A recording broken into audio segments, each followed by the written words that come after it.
CM Revanth Reddy గురించి మాట్లాడే అర్హత మంత్రి రోజాకు లేదన్నారు బండ్ల గణేష్. రోజాను డైమండ్ రాణి అంటూ మండిపడ్డారు ఆయన.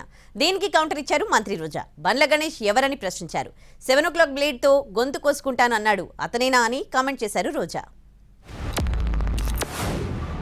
రోజా డైమండ్ రాణి, ఆమె గురించి ఏం మాట్లాడతాం? ఆమెకు సీట్ వస్తుందో రాదో డౌటు. రోజా రేవంత్ రెడ్డి యాక్సిడెంటల్ సీఎం కాదు. భారతదేశంలో ఇట్లాంటి యోధులు చాలా తక్కువ మంది ఉంటారు. ఈయన పోరాడి కష్టపడి తనేందో నిరూపించుకొని ముఖ్యమంత్రి పదవి తెచ్చుకున్నాడు. యాక్సిడెంటల్ సీఎం అయితే నాన్నగారు చనిపోతేనో, నాన్నగారు వారసత్వం వస్తేనో, ఇంకోటి వస్తేనో, నీలాగా పులుసు వండి పెడితేనో వస్తుంది. నువ్వు పులుసు వండి పెట్టావు కాబట్టి నువ్వు పులుసు పాపవు.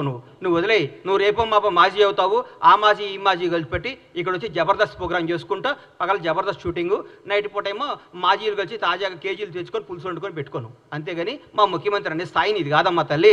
నువ్వు ఈ స్థాయి కాదు. నువ్వు ఐటెం రానివి. నువ్వు ఐటెంలానే ఉండు. ఎవరతను? ఎవరో 7 o'clock బ్లేడ్తో కోసుకొని చచ్చిపోతానన్నాడు ఆయనేనా?